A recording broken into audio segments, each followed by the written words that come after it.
It's a real pleasure and it's an honor to be here today to see such an inspiring group of students. I know that we cooperate a lot with TalTech, and you are excellent partners for us, and we appreciate the hardworking students and experts and the mission that you have set out for yourself. We saw your remote satellite there. I want to thank the people who work at our American Space and the Education USA Advising Center. I hope you students are making good use of that space. Anybody who's ever marveled at the night sky has had the desire to travel in space. To actually, few people actually get to realize those dreams, but today it's my honor and pleasure to introduce an American who has done so repeatedly. The main reason, though, that we're here today is to help inspire and support young people who want to study science and math and engineering. As you know, NASA sponsors a network of GLOBE schools around the world, and GLOBE stands for Global Learning and Observation to Better the Environment. GLOBE students help gather data for scientists to build a better understanding of our planet. I'd like to give a special welcome to all of those involved in the GLOBE program who've joined us today, including 4 students who came from an island in Estonia. Thank you all for the time you're spending working on the GLOBE program. Now, please join me in welcoming Captain Stefanyshyn-Piper, our principal guest today.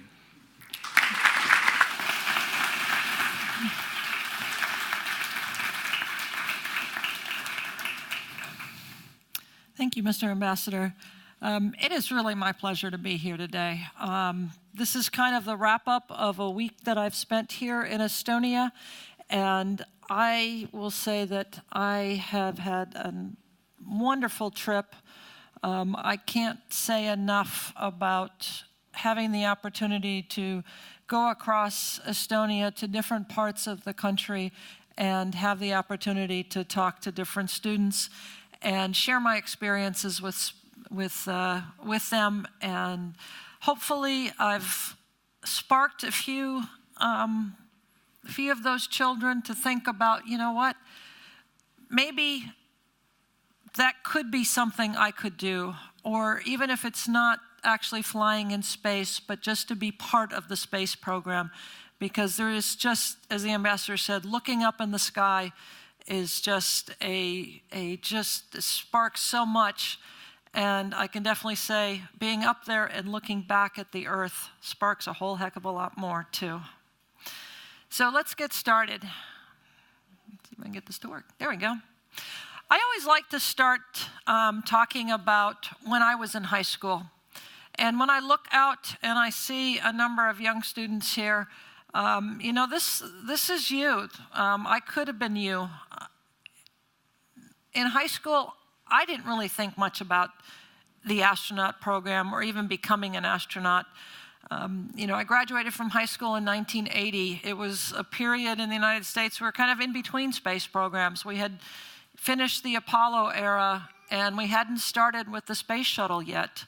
And so it was not something that was always out there.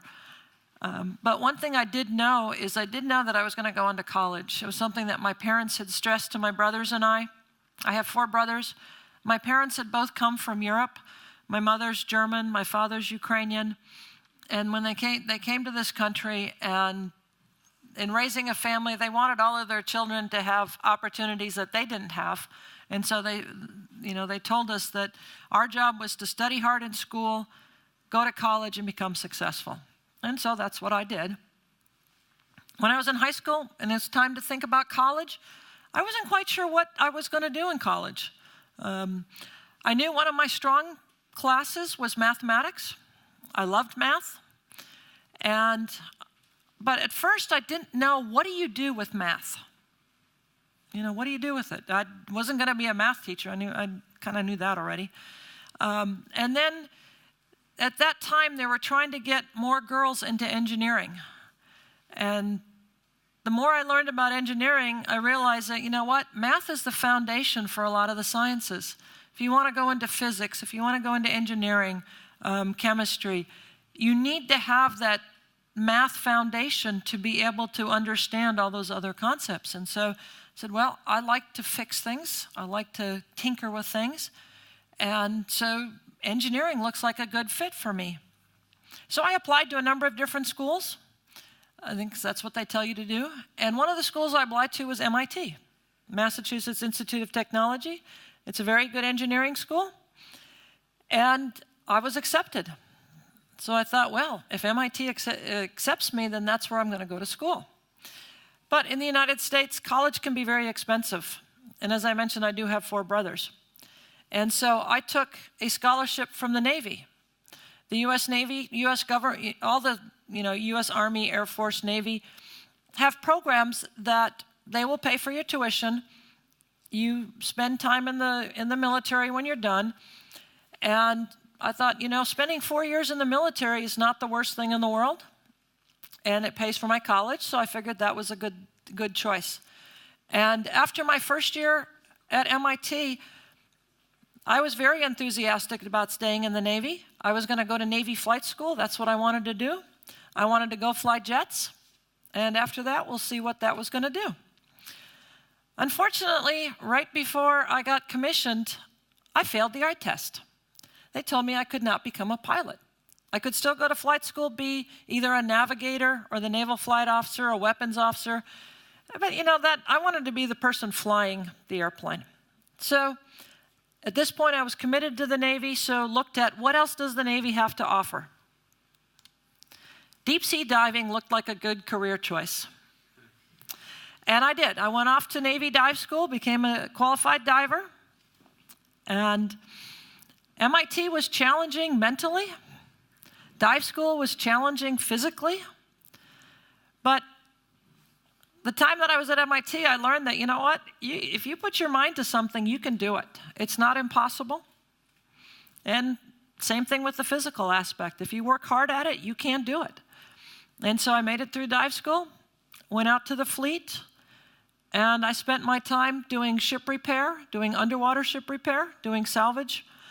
And I really liked what I was doing. I really enjoyed it. Got to go lots of interesting places. Worked with very, very motivated sailors. And my 4 years went by, and I said, you know what? I'm just going to keep doing this. I like it. I'm going to keep doing it. It was about that same time frame that I learned about the NASA astronaut program. Another officer that I knew out in Hawaii was applying. And at first, I looked at him funny. I thought, well, astronaut, don't you have to be a pilot? And with NASA, you don't have to be a pilot. The first thing they look for is, do you have a technical degree? And I thought, okay, got that. Engineering, that's a good technical degree. And so then the next option was, what is your work experience? And I've learned that means NASA wants to see what is it that you do that is going to make you a good astronaut. So I figured, you know what? If I'm fixing ships underwater, why can't I go from this suit to this one? It's just another suit. You go out in a different medium. Okay, it's a little bit different in space, underwater. So I went ahead and applied. And first time I applied, I waited and waited, and I got a letter back that said, thank you very much, but please try again. And that was a little discouraging. But by this point, I had met more people that were applying to the astronaut program. And it turns out most astronauts do not get selected the first time. Back when I was applying in the shuttle era, NASA was selecting astronauts every 2 years. Now with the space station and the fact that we don't fly as many astronauts, they select every 4 years. So it was not uncommon for people to apply multiple times. Sometimes they applied the minute they met the minimum requirements, knowing that NASA generally is not going to select if you just barely meet the requirements, but you get recognized. And for me, I applied again a second time. First time, I look at who they selected. they select a lot of pilots, okay? I was not a pilot. NASA likes to keep different types of astronauts. They have pilots, they have engineers, scientists, doctors. And one year they may need one discipline and not another discipline. So they say, apply multiple times, keep applying. So I applied a second time. And the second time around, not only did I get invited for an interview, I got a phone call from NASA that said, hey, we want you to be part of the astronaut program. And so I did. I went to Houston, spent 13 years with NASA, made 2 space shuttle flights. So before I get too far ahead, this was my second flight back in November of 2008. Endeavour Launch Director. Yeah, go ahead, Mike. Okay, Fergie, vehicle's in good shape, the weather's beautiful, and so on behalf of the entire shuttle launch team, good luck, Godspeed, and have a happy Thanksgiving on orbit. Kudos to your team, Mike. It's our turn to take home improvement to a new level after 10 years of International Space Station construction. Endeavour's ready to go. Copy that. Thank you, sir. Endeavour OTC, close and lock your visors and initiate O2 flow. That is in work. All right, we'll do it. Get a quick comm check.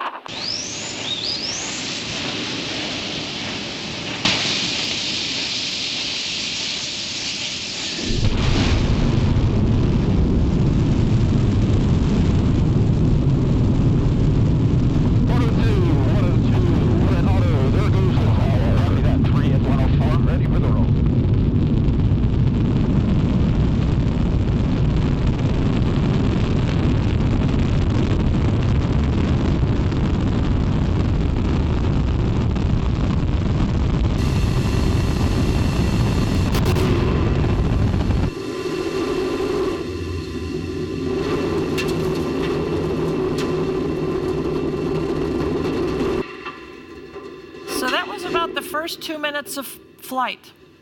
You saw the main engines light 6 seconds before liftoff. Liftoff happens when the solid rocket boosters ignite. It's a solid fuel. Once they're lit, you're going. There's no way to stop the boosters once they're ignited. So you continue up 2 minutes, they're expended. Continue another 6.5 minutes on the main engines until main engine cutoff. So 8.5 minutes from liftoff to being in orbit. Once you're in orbit, then you don't need the tank anymore. The tank is expended, it's ejected. It burns up on re-entry. They don't save it. And at that point, you're in space. We still have some more work to do in orbit. We do some other smaller burns, because we have 2 smaller engines that we use to put ourselves in a good orbit. And then we start getting ready for living in space. We have to reconfigure all the systems for space operations rather than a launch operation, open up the payload bay doors that provides the cooling for all the electronics. And then we start getting out of our seats, start tearing down all the equipment. We no longer need to be in the launch and entry suits, so we will change out of those, pack the seats up, pack the parachutes up. None of that is needed in space. And then we get to work. And working in space is such a different environment than working on the ground. You know, your first thought is, things are going to be easier in space. You don't have to worry about gravity. Things like setting up our exercise bike. You know, the module weighs about 20 kilograms. And on the ground, it was always difficult to do because it weighs 20 kilograms. It's heavy. You have to line it up on studs. It's not a lot of room to work, to maneuver. And you just keep thinking, when I get in space, this is going to be so easy. First thing you learn is that when you start moving this big object, you don't want to just float with it because you're just going to go off and run into the wall. So moving it is nice and easy. You need to put it down where it needs to stay and align it on the studs. Well, if you're just floating around, you're not going to push it down. So you got to go back and thinking. Remember everything you learned in basic physics. You know, equal and opposite reactions. You need something to react against. And, you know, they knew this in the shuttle, and so they put foot loops throughout the shuttle to help stabilize you. as I figured, is that most of the foot loops aren't really where you need them. So you figure out, okay, what else can I use? Okay, here's a handrail. I can put my foot under the handrail. You know, so you have to start thinking and planning the jobs and planning every little task, because you don't want to get to the point that you just need one more little thing, you reach, what happens? Your foot slides out and you go tumbling along with it. Takes a little bit of time. Most people figure it out in the first day. You start moving slowly. You don't want to move fast. Again, moving, you know, when you move too fast, what does that mean? You're going to get to the other side much quicker. You got to stop. You don't want to run into something. You don't want to run into someone. Just all the little things that you don't think much of on the ground become really obvious in space. So once you figure out how to maneuver around in the space shuttle, because it's not a very big space, this is where we're going. This is our destination, the International Space Station. This is what it looks like now. When I flew in space, it wasn't quite that much built out, and we were actually contributing to the construction. My first flight was a construction flight. We brought up one of the sets of solar panels. And so taking all the equipment up there and doing the construction of the space station, the plan was we would bring the hardware up in the space shuttle. Shuttle's payload bay has a large cavity to bring components up, and once you bring it up, we use the shuttle's arm, the station's robotic arm, to pick up those big modules, attach them to the space station, and once they get attached, then the astronauts go out and we start doing the construction. Because a lot of the fine-tuning, the hooking up of the power cables, data cables, that's just far easier to do by sending the crew members outside to go do that. Everything has to fit inside the shuttle to take it up. So now we're swinging everything in place and removing all of those components that they put on there so that none of the equipment gets damaged getting up into space.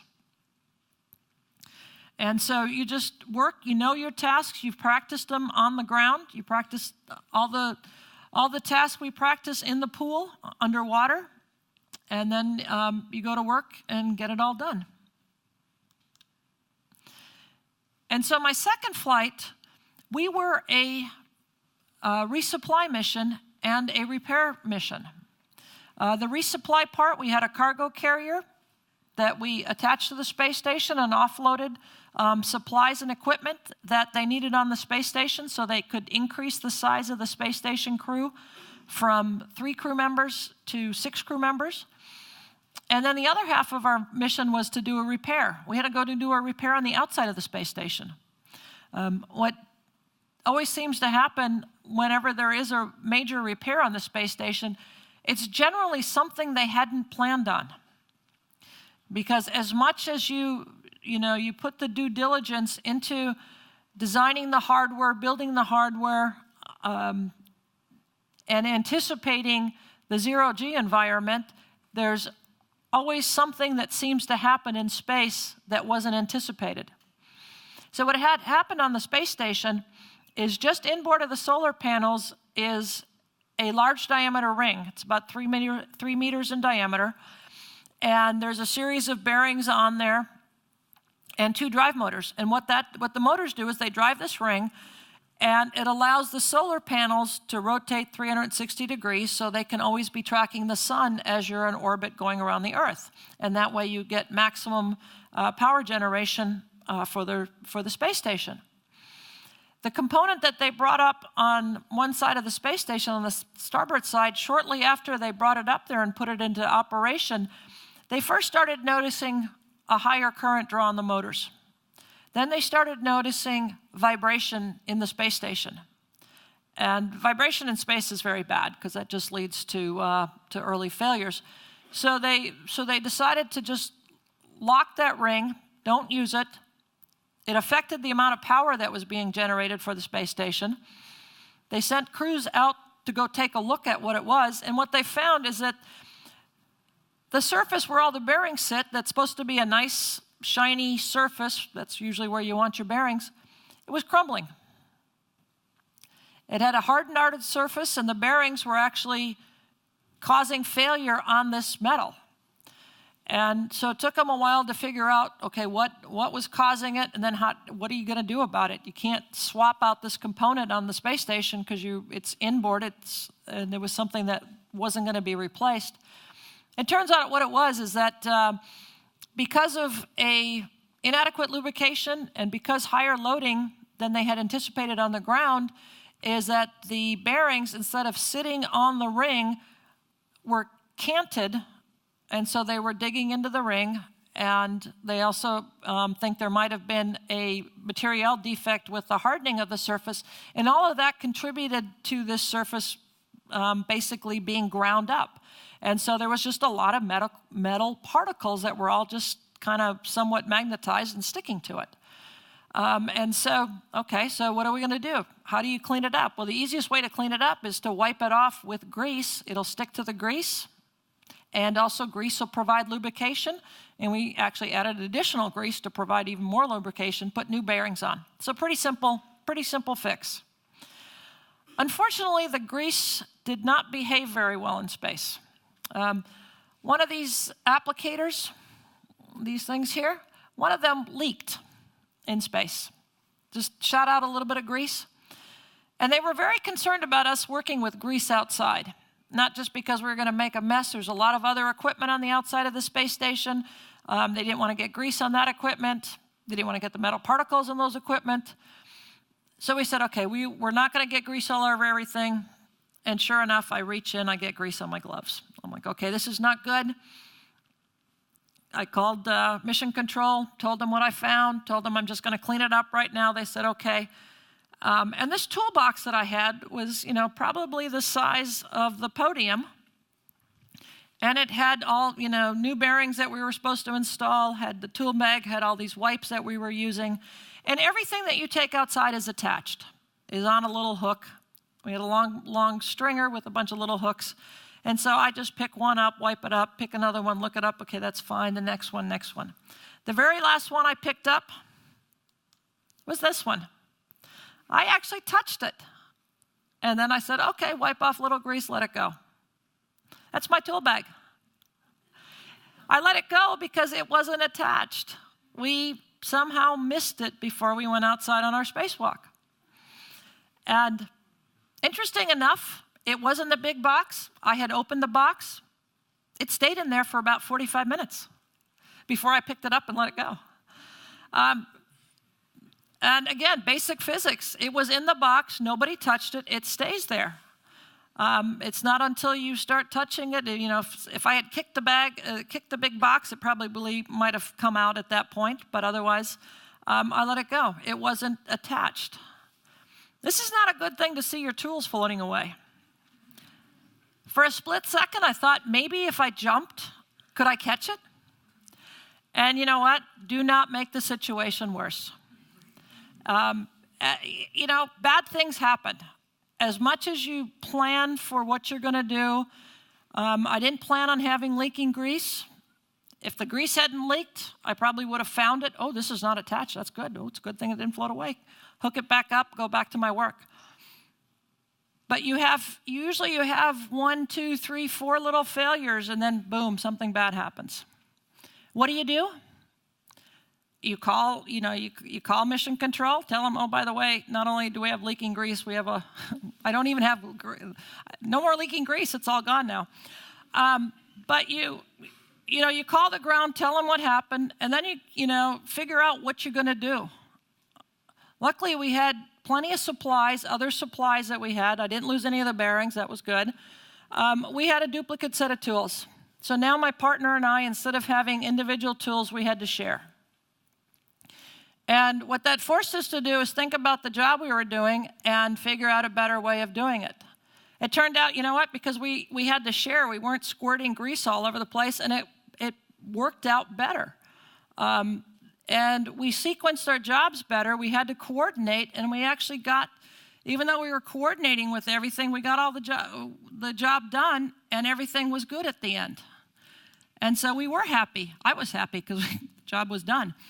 But it just demonstrates how failures are going to happen. Don't let them happen, but they will happen. When they do happen, you just need to figure out why it happened. Don't make that same mistake again, and press on, because you still have work to do. You can't, belabor the fact that I lost my tool bag. Okay, yeah, it's gone. Okay, forget that. Press on. And in the end, people will remember you for the way you handled yourself more than I lost a tool bag in space. Okay, not everything that we do in space is going to be very serious. We do get to have a little bit of fun in space. So this is the front of Space Station. You can go multiple different directions. That gives you an idea of how big the space is. Down on the shuttle, this is shuttle mid-decks. That's usually where the shuttle crew, that's where we'll exercise, we sleep, we eat. And I keep stressing exercise, because exercise is very important in space, because we do have to come back to the ground. So the space station crew, there were 3 of them up there. We invited them over. There's our delicious Thanksgiving dinner.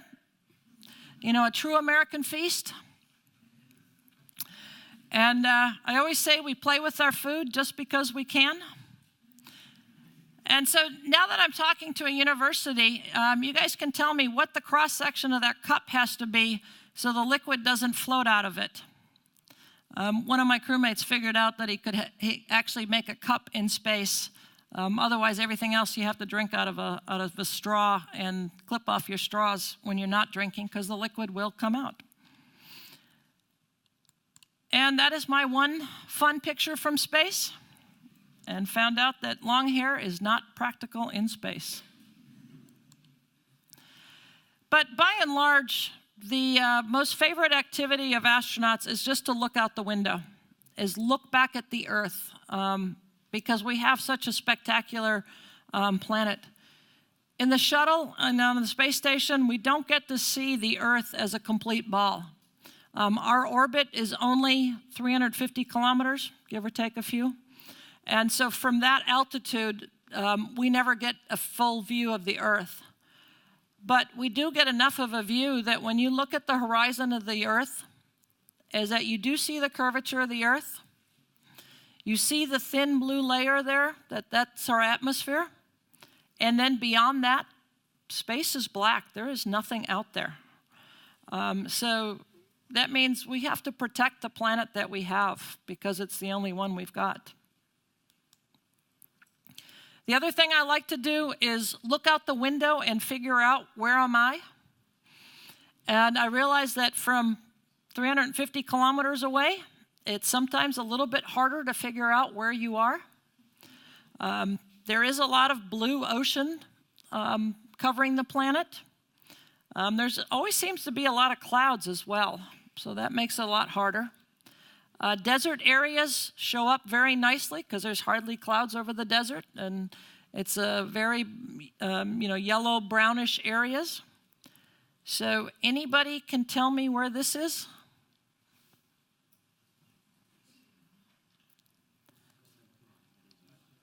What's it? Israel? Is that what you said? Red Sea? Yep. So that is it. So like this main blue is the Mediterranean. That would be the Red Sea. Israel would be like right here, Sinai Peninsula. Lebanon's up here, Syria. So that was one of the easier spots to find. So for all the space enthusiasts, I want to ask you about this one. This is the Kennedy Space Center. So that's where we launched from. These two are the two launch pads that the shuttle used. We actually launched from that one. And this is the 5-kilometer runway that the shuttle generally lands at. So when it's time to come back home, we have to pack everything back up that we took out in space and while we were in space, and bring the chairs back out. And we also start getting everybody dressed back in their suits for our re-entry. So when it comes time for reentry and we get everybody dressed, get them strapped into the suits, strapped in their seats, we'll do a deorbit burn that we fire the 2 smaller engines that we have. That takes us out of orbit, and we start coming in. Our reentry after the deorbit burn, until we land on the runway, that becomes an exercise that the computer usually does most of the work for. But it's just calculating our altitude, our speed, and our distance to the runway. Because we have no engines, so we have no opportunity to do a second go-around, or once we target a runway that we're going to land at, that's where we're going. And if it looks a little dark, that is not Florida, because my second flight, weather was bad in Florida, so we just stayed in space for 2 more revolutions, 2 more orbits, and then that put us with the ability to target Edwards Air Force Base in California, which is the alternate landing site for the Space Shuttle. And so that's where we came into. Once we touched down, the parachute is just there to help us slow down. The initial shuttle didn't have a parachute. They added it to take some of the load off the brakes so the brakes didn't get too hot. We'll roll out to the end of the runway. Once we get to the end of the runway and stop, then we start shutting down some of the systems that we used in orbit because they work very good in orbit, but they have a lot of chemicals that could be bad on the ground. And so we have to secure a lot of the systems before they'll let the vehicle come over and help us get out of the orbiter. My 2 flights, the first time we were 12 days in space, second time was 16 days in space. And I was very surprised at how difficult it was to stand up and walk after 12 days in space. And 16 days in space was a little bit more as well. It was a little bit more challenging as well. You know, the human body is an incredible machine, and it's designed for here on Earth. That's what we're designed for. You go up into space, first couple of days in space, you know what? It's not uncommon to not feel so good. You know, your body doesn't understand weightlessness, and your vestibular system, your inner ear, the fluid in there, that's not what it was designed for. And so sometimes if your body doesn't understand it, that's when you end up getting sick. Usually a couple days, most people by the 3rd day in space, everybody feels great, and you just got to get more accustomed to moving in space and everything's fine. Same thing happens when you come back. You come back first day, you know, they gave us stability tests before flight so they knew what we were at. First day on flight, everybody failed it. Usually by the 2nd day, start getting to about 80-90%, and most people by the 3rd day, we were back to whatever our baseline was. And that's for shuttle crews, 2 weeks in orbit. The crew members on the space station, when you're up in space for 6 months, that takes a much greater toll on the body, and it takes them significantly longer before they're back to being the same on the ground and getting acclimated to being on the ground. So I just threw in one more slide because after I was done flying in space, I went back to the Navy, had the opportunity to do the same thing I was doing before, just in a slightly different capacity. So now instead of doing a lot of the repairs, was having sailors do the repairs, and I was just in charge of them. So, as I say, that is my story, and I have no doubt that when I look here to the students and to the young kids that, you know what, once you find what your passion is to go pursue it, go do it. Is it going to be hard? Yes. Is there hard work involved? Yes. But you know what? If you don't work for something, then it's probably not going to give you much satisfaction at the end. And if you follow your passion, follow your dreams, you're going to have a story to tell. And in 20, 30 years, you can be standing up here sharing with the next generation what your dreams were. So I hope you enjoyed that. And I think we might have a little bit of time for questions. Yeah, Yes, exactly. So first, a round of applause for Heide, please. Thank you.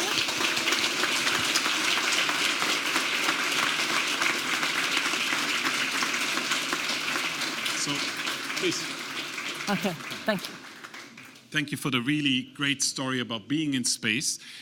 My name is Robert Krimmer. I'm a professor of e-governance. And as you know, Estonia is a small country that is very good at administering life on Earth, right? We have probably a couple of questions from the young students and prospective students, hopefully, of our university.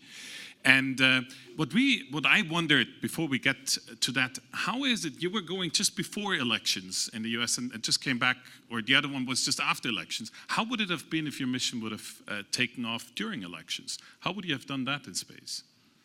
So actually, they have had astronauts up in space, and there have been astronauts that have been able to vote from space. Mm-hmm. And so you can do it. Yeah, the Estonians would have done that as well, also electronically. And I understand, yes. It did take a little bit of coordination to get the ballot, because in the United States we don't vote electronically. Wish we did, but we don't. Yeah. Okay, so then let's come back to the topic. I think the first question comes from the student satellite team. Ragnar, maybe you want to get a first one? So we have this nice device. It is not Estonian, but it's Latvian, so basically the same area. So Ragnar, maybe, please, from you. You just need to hold it up closer to you, for this black part. Oh, it listens? Oh, okay. I forgot the question. Well, actually, I've been wondering, you know, it needs so much extra technology to, like, when a human goes to space, you need to have all the things that you have on the ground. But you don't get gravity. That's hard to do. Air. Some sort of space around you, food, all sorts of waste management, all that. That's a lot of stuff. Well, we are doing a small thing, like a small satellite. Now, I don't know. It's like the rocket has to be really big, like so many tons it has to take to space. So that's my I'm wondering, like, how big is all that? How many tons is the International Space Station, this living environment you have to create? So yeah, I'm just trying to get a sense of scale, like how big, and all this environment that we need to have in space to be able to live there.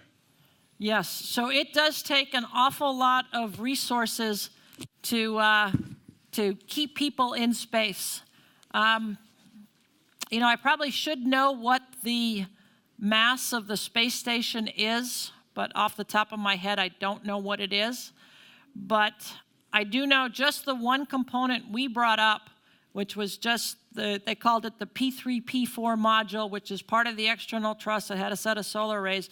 Just that module itself was, let's see, I gotta do the conversion here in my head. It was about 35,000 pounds, which is probably about 17,000.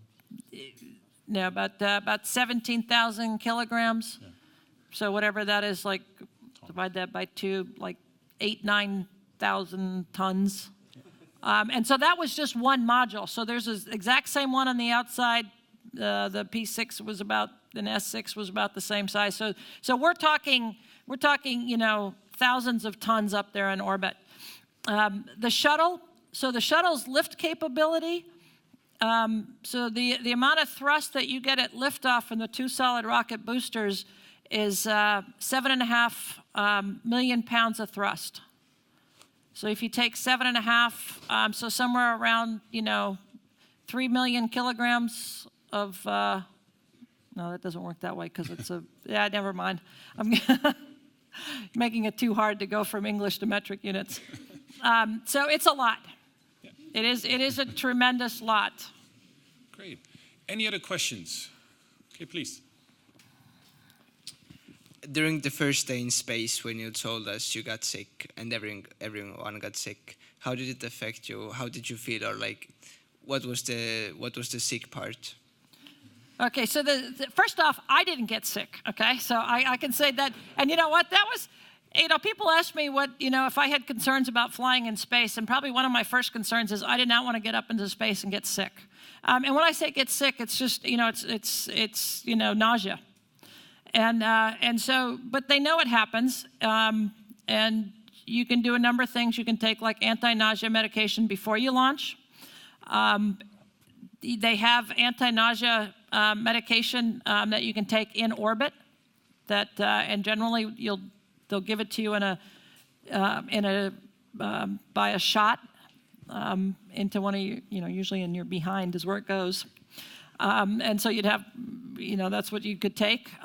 So NASA designed some very nice, I call them barf bags, that you can use.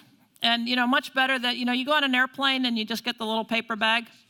So NASA has a much larger bag, and they were nice enough to, have a plastic bag around it, and he put a towel on the end of it, so you can wipe your face if you need to. So the things you have to remember if you're going to get sick in orbit is A, make sure you have a bag, because otherwise it's going to go all over the place.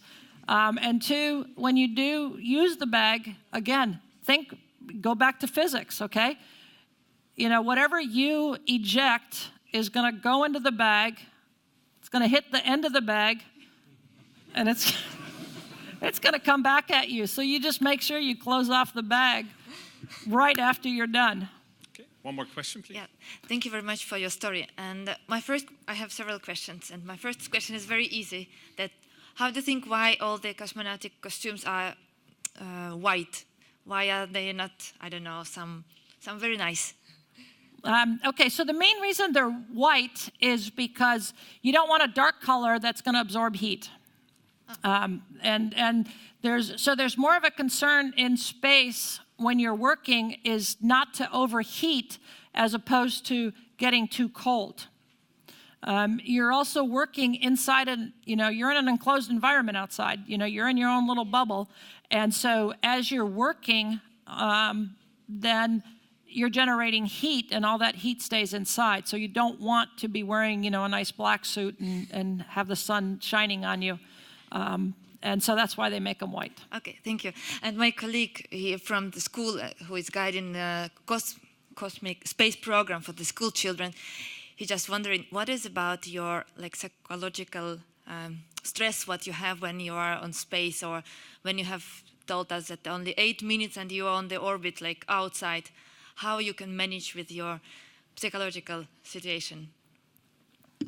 Oh gosh, you know what? I don't know how I manage with it, other than the fact that I never dwelled on the fact that I am sitting here on a rocket and I'm going to blow up if something goes bad. Same thing outside. I never had the feeling of that I'm going to float away. I remember shortly after I started, I got selected and we went through training. And one of the things that NASA did as part of our training is they had some of the more senior astronauts and some of the older astronauts would come and talk to us. And I remember one astronaut talked to us about doing spacewalks. And he talked about how when you're outside, you don't need to hang on to the handrails. And he actually said, all you need is fingertip control. And I know when I was outside, it was like, okay, I'm not going to have the death grip, tight grip on the handrails, but I think I had a little bit more than just fingertip control. But that's all you need. You're not going to float away. The only reason you would detach, you would start floating away from the space station is if you, for some reason, pushed, or usually more likely is if you're doing some work and you bump something, or so we have a drill that we use quite a lot for fasteners. And, if you've ever, used a drill on the ground, and if you have a high torque, that drill is going to kick into you. And so that's the same thing in space. You have to anticipate that. That might be one of the times where I did have a tight grip because I didn't want to go floating away because the drill kicked me off. But so that's just part of what you learn in training is you learn you got to keep control of your body and keep control of what you're doing. And if you do that, you're not going to float away. And so I was more focused on the job that I had to do and getting the job done as opposed to worrying about whether or not I was going to float away and be lost in space.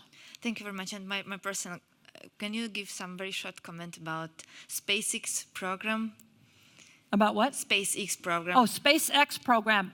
Yeah, so SpaceX is one of the commercial companies. What NASA had decided to do was in 2010, so we knew that the end of the Space Shuttle was coming, and so NASA had started a design for a capsule to go to the space station. And in 2010, the decision was made to not have a NASA government-directed program, but rather to encourage commercial companies to come up with their own design and just to meet NASA's requirements, which was take 4 people up to space, have a spacecraft that stays there for 6 months, and then come back to the Earth. And so they left it up to the company to come up with the design. And I think initially they had 4 proposals, and then they down-selected to 2. One of them was SpaceX, and the other one is Boeing. And so both those 2 companies have contracts with NASA to provide launch services, and they design their own aircraft, their own spacecrafts. And it's just been a matter of them getting through all of their testing and their assurances to make sure that it can be done. And so, you know, SpaceX has a proven capability that they take a supply, a supply ship up to the space station to resupply the space station. But there's a difference from just sending up, food and clothing and equipment versus sending up astronauts. So, everything can be the same as far as, up mass, but there has to be a greater level of assurance when you have people on board, because if your resupply vehicle blows up on launch, yeah, it's too bad, the crew's not going to get their food, but it'll wait for a couple more months, as opposed to when you have an incident with people on board. And so it's hard. And so that's why, I think initially when NASA gave the contracts, they were hoping to fly by 2015. Here it is 2018, and I think right now their latest dates is like next summer with SpaceX and then Boeing, and it's going to be a matter to see which one gets there first. Great, so we have a student question, please. Thank you for your presentation. How do you think about space tourism? So space tourism, so that's kind of the next step in, so right now in space is pretty much government run. And, so space tourism is going to be next. But again, flying in space is not an easy job, and it's not an easy task, and there's a lot of risks involved, as we saw yesterday with the Soyuz launch. And I know the first step in space tourism was to have, so that's strictly space tourism, is suborbital flights. And so, a number of years ago, gosh, I think I was still at NASA at the time, so this is over like 10 years ago, there was a big competition to design a rocket for a suborbital flight, and they did. That was the X Prize, and so it was awarded. And there were a couple of companies. I know Blue Origin was one of them. They were gonna sell flights, and it was suborbital, which means it's not going around the world, but you would have about a 20-minute flight where you launch high enough to have 0 G, get about 10 minutes of 0 G, and then you come back down again. But they've had some issues. They had, a spacecraft, and the test pilot had died in it, and so that kind of set them back a little bit. So I don't know where they're going and how far that's going to go. But it's coming. Initially, even though they say it's affordable, but, I don't have $200,000 to pay for a suborbital flight. So, they've also done some space tourists going to the space station. We're looking at, $50 million to go spend a week up on the space station. I definitely don't have that either. Nobody, I think. Okay, please, one more. What did you miss the most while you were in space? So what did I miss the most in space? Well, obviously the first thing I missed the most was just having my family around. So it was just me. And then the next thing you miss, missed having, being able to take a shower. Because you don't have a shower in space. But when I say that, I have to say that, staying clean and keeping yourself clean in space is very important. You're in an enclosed environment, and so you don't want to start smelling because your crewmates aren't going to like you. Also, it's not very hygienic, and because you are in a closed environment, you don't want to start getting bacteria and funguses forming, so you want to stay clean. And you can keep yourself clean, but it's just not the same as, standing in a nice warm shower and having that water over you. And then there's the, being able to, walk on the beach, or, you just don't have that because you're in an enclosed environment. Thank you for an interesting lecture. I'd like to ask a few questions about the exercising part, because you mentioned it is very important, and it is for bone density and many other issues. And I know you have a kind of a treadmill there, a bike. Was there some kind of exercise you were missing? Or? Yeah, so as you mentioned, exercise is important, and the big one, as you mentioned it, is bone density loss. They have found, so for us on the Space Shuttle, 2 weeks in orbit, we just have an exercise bike that we use, and a lot of that is just used, we use it for just general conditioning. They found that 2 weeks in orbit is not enough to have any appreciable bone density loss. Nothing, they could not detect it. They did a DEXA scan before my flight, they did one after my flight, and they did not notice any difference in my bone density. So a 2-week mission isn't going to have that impact. 6 months on space station does. They did the scans on some of the early astronauts that flew back when the Russians still had the Mir space stations. We started sending astronauts to spend time up on there. And some of them came back with bone density loss. And so they started looking into it. And one of the things they found is when you put a stress on your skeletal system, your body tends to keep the calcium in your bones. And so that's what, but in order to get that stress on your system, you're not going to get it, being on an exercise bike. It doesn't put the load on the bones. The treadmill does a little bit of it because of, the way that, you're running, you're pounding your bones. So the other thing, what they do have on the space station is they have a resistive exercise device that they could use for doing the equivalent of weight training. So you want to do exercises like deadlifts and squats that you put the load on your bones, or you put the load on your body, and especially they're looking at your femurs and your hips. Those are your big bones. And they have found that if you do that regularly, and so the crew members will spend an hour doing resistive exercises every day, that when you do that, they come back and it minimizes the bone density loss. One more here. All right. I have a question about space debris, because you mentioned your toolbox drifted away. Yeah. But we have a lot of debris in space. So how does NASA know it's safe to send something up there if there's nuts and bolts drifting around? Yeah. So there is a lot of space debris up there, and not all of it is space junk that was created by humans. Some of the space debris that is up there is I guess, lack of a better word, natural. It's rocks that come from meteorites from other planets. Comets bring things, rocks in there. So it is out there. And so things like my tool bag isn't out there anymore, so nobody has to worry about my tool bag hitting anything. And probably because I gave it, not intentional, but I gave it somewhat of a retrograde push, so it wasn't in an orbit that was slowly decaying, and it took 9 months for it to decay, for it to burn up on reentry, so it's no longer there. They have jettisoned equipment from the space station, And generally, the space station's in low Earth orbit, and there is not much in orbit below the space station.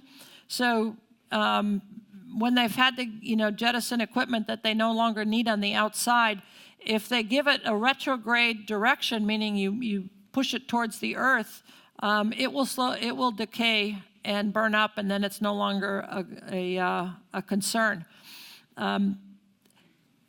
We have the ability to track particles in space. We can do that. I don't know what the size limit is. I think that's probably classified. But we can track things in space, and if need be, with the space station is that they can adjust the orbit of the space station. And the only way they adjust the orbit in height. And so they have to, normally they have to periodically reboost the space station, because even though it is in orbit, there still is drag, not a lot, but there still is a drag. You still have gravity from the Earth, so the two of them will combine and slowly decay the orbit of the space station. And so they periodically do a reboost. If they detect a particle that is coming within, and I'm not even sure what, I don't know what it is, 5 kilometers around the space station. If there is a particle that's going to come into that sphere, they will reboost the space station to increase that distance. So that's one thing they do. The bigger concern is a lot of smaller particles out there. Things that we can't track, and then things just happen to be out there. So both my shuttle missions were hit by small particles. The first one, they didn't notice it until after the vehicle came back. The space shuttle came back. They took it to the processing facility. They were refurbishing it. They found a small, it was like a 1/10 of an inch hole, so 2.5 millimeter hole in the payload bay door. And it was just in the part of the door that was just structure. It didn't hit, none of the radiator tubes, didn't hit any electronics. It just hit structure. And since the doors are not a pressure boundary, a 2 millimeter hole didn't do anything. It was, it was not enough to warp the doors or anything. And they just found it, and they could tell by when they looked at the burn hole and did the debris analysis, that it was probably part of an expended circuit board. So something that small. My second mission, they think it was, we don't know what hit it, because about halfway through the mission, one of my crewmates looked at one of the side windows and noticed a divot in the windshield. And it looked just like a divot you would get in your car windshield when you're driving down the road and there's a truck in front of you and it kicks up a little pebble and it hits your windshield. That's exactly what it looked like. But it was just, maybe a centimeter size hole, little divot in the windshield. There was no starburst, so it wasn't cracking or anything. And the windows are multi-pane, and that outer pane is just a scratch shield, so it's not even a pressure boundary. So there wasn't much concern that it was going to impact the vehicle at all. So it's out there, and it's just random whether you get hit or not. So so because people know it's out there, they design the spacecraft to be able to withstand, small little particles hitting it. What's that? No, the movie Gravity is not happening. I mean, any kind of, we know about meteor showers. I mean, they know about it. They tell you every year, okay, the Leonid showers are happening, the Perseus showers are happening. So to have a random meteorite storm come out of nowhere, it just doesn't happen. It's not like, you can be outside one day, working, and all of a sudden storms form and it starts raining, and that wasn't in the forecast. A meteor shower is not like that. Meteors don't just form up out in space. Don't believe everything you saw in the movie Gravity. Okay, there is a question from a future astronaut. Okay. Was the landing hurt? Oh, was the landing hurt? No, actually the landing was very nice. The shuttle lands very, very nicely. Even though I said it's kind of like an airplane, from being inside, it's really a lot like an airplane. Even though you come in very steep and they're very fast, inside you don't really feel it because it just seems like an airplane. You don't get a lot of G's, so it's not like you get a very hard landing. And when you get on the runway, it's like an airplane landing. Didn't feel any worse than an airplane landing, so it was very nice. So that is one of the nice things about the shuttle, is that it is a pretty benign landing. There's another question from a satellite builder. Okay. Yeah. Okay, so after yesterday's Soyuz accident, and Russia said they won't send another rocket up until they found the mistake. So what happens to the space station now? Will it rely on the commercial crew program, or will it be inhabited for a while, or what will happen? So from what I know, there are still 3 crew members up on orbit. Because what they do is normally there's up to 6 people up in orbit. And so they'll have 2 Soyuzes, and when it's time for the crew members to swap out, one comes down, leaves 3 people on orbit, 3 more people come up, the first group comes back down, 3 more people go up, and then the next group stays up for a couple of months until they start that cycle again. So there's 3 people up in orbit right now. They're scheduled to come back. I'm not sure what their scheduled date is, but what I was reading is that they can stay up there till December. They can't stay up there much longer past that because the Soyuz does have a service life in orbit. And generally it's about 200 days.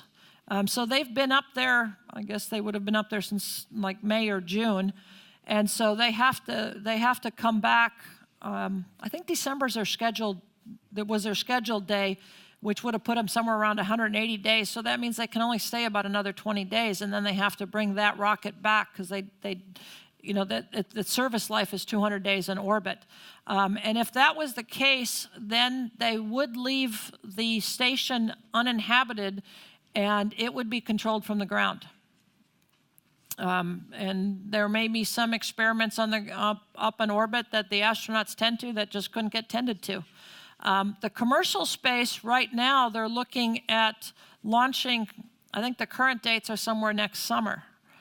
So if they don't identify what the failure was on the Soyuz and are able to launch another Soyuz before December or January, then there would be 6 months or so on orbit that the space station would be uninhabited.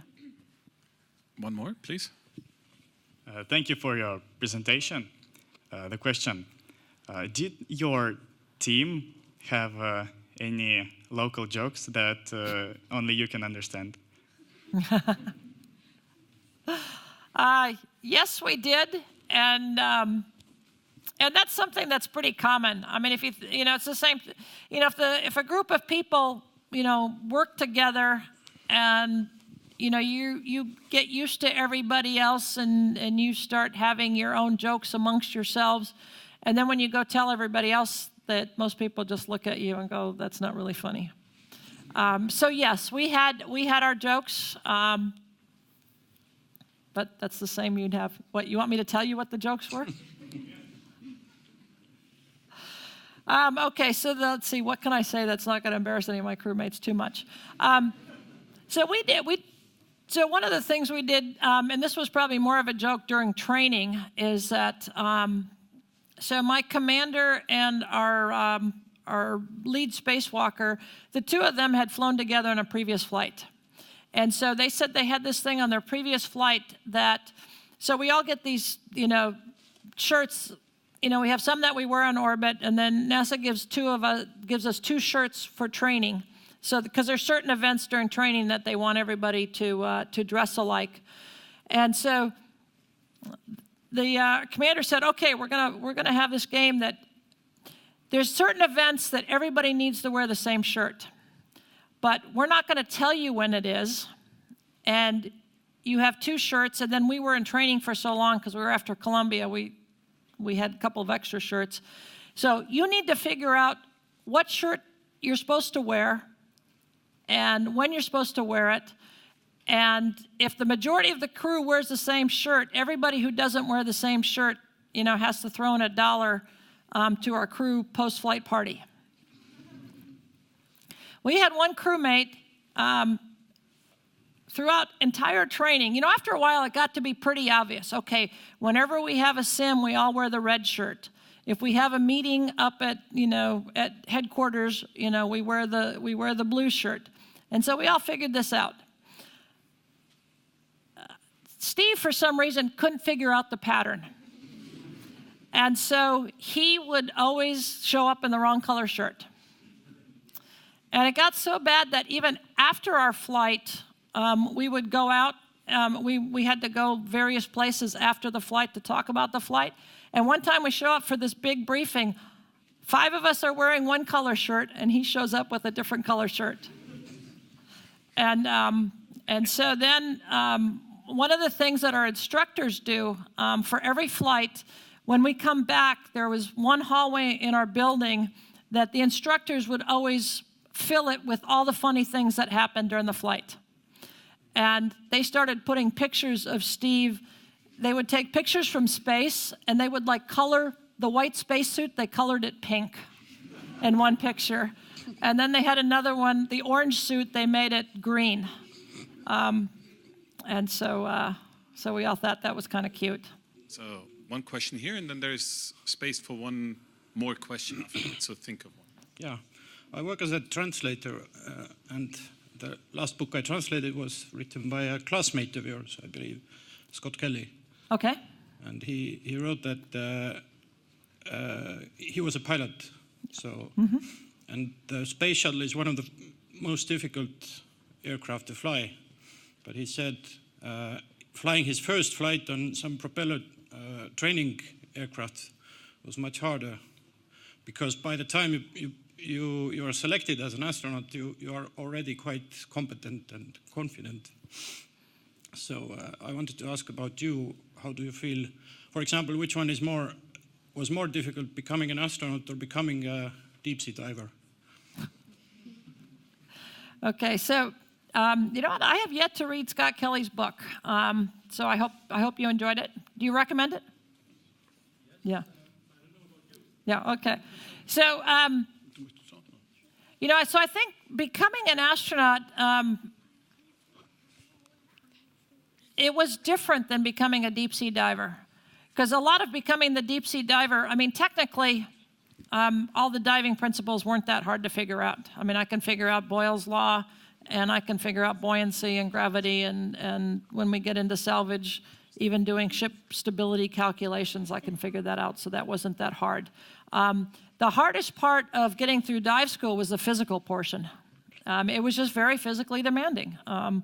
And, so they train you to be Navy divers, and you know what, sometimes depending upon where you are, to have a 5-knot current underwater is not uncommon. If you were that was South Carolina and the Cooper River, you could get 5-knot currents underwater.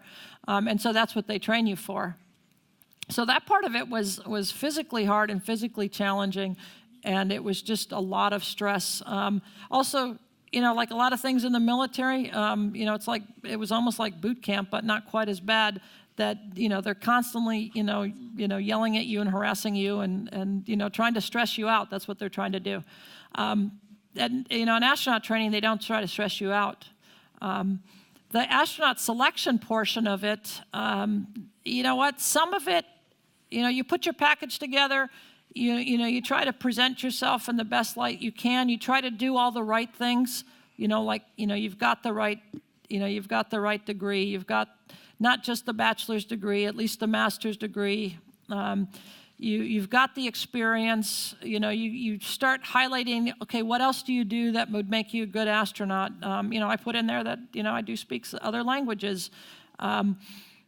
And so it's a matter of you put your package together, and then it's up to the selection board to look at your package and see what it is that you do, and, are you worthy of becoming an astronaut? I always tell people that, if you really want to be an astronaut, go figure out what you want to do in life, because you got to have a job before becoming an astronaut, and pick something you really, really like, because the chances that you're doing that is going to be much, much higher than, you may get lucky and win the lottery and get selected as an astronaut. But just make sure that you really, really like your day job, because you're going to be doing it for a lot longer. Okay, there is one question from our little student, please.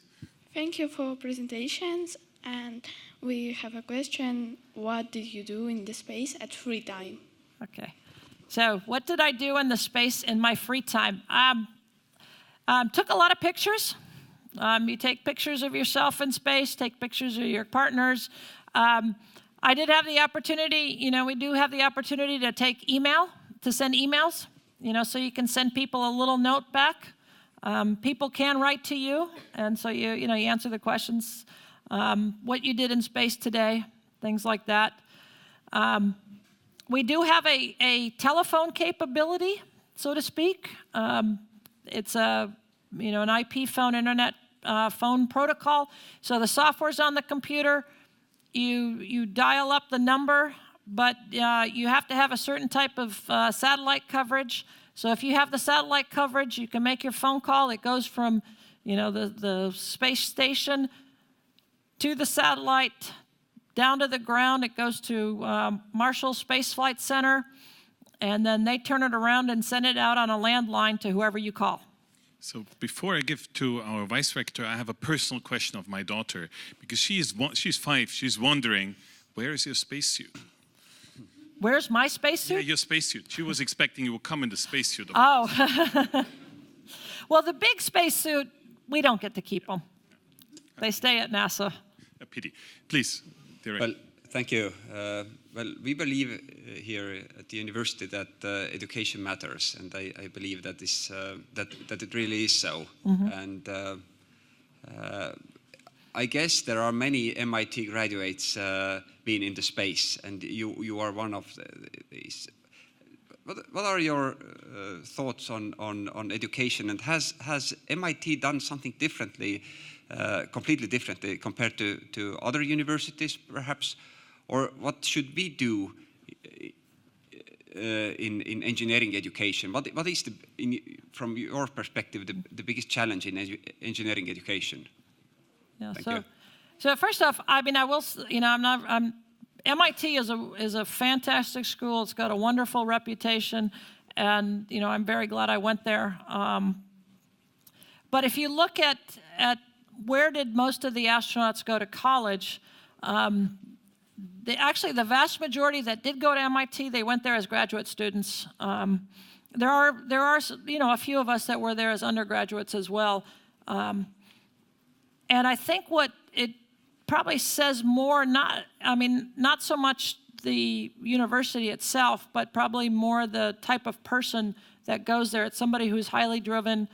And if you look at universities as a whole, there's astronauts that have attended lots of universities across the United States. So it's not just anything uniquely MIT. I think the one thing that for engineering education is to have the opportunity for students to not just spend time in the classroom, and you have to go through the theory in class and learn the engineering principles and go through whether it's thermodynamics, fluid dynamics, mechanics. I'm a mechanical engineer, so I'll speak from that principle. You have to have that that has to be there. That's your basic foundation. But the next important step is to be able to take that and apply it to something practical. You can have students that, they can sit there and do calculations on paper, but then you have them design something and not just design it, but now build it and make it work.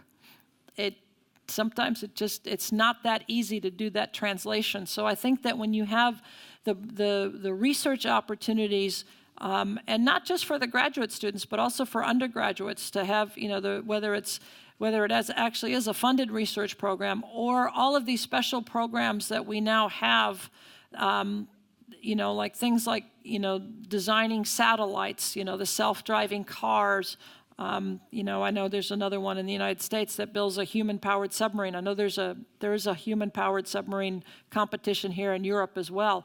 You know, that gives the students the opportunity to, you know, yes, you design your, you know, whatever it is, your car, your satellite, your submarine, and you work on that design, but then when you go to build the thing and you put it in the water, guess what? It may not work. Okay, now what do? You know, now figure out why it didn't work, and it's taking what you've learned in the classroom and actually putting it to something useful. Unfortunately, we are running out of time, but I think, thank you, Heidi, thank you so much, and a big round of applause. Thank you. I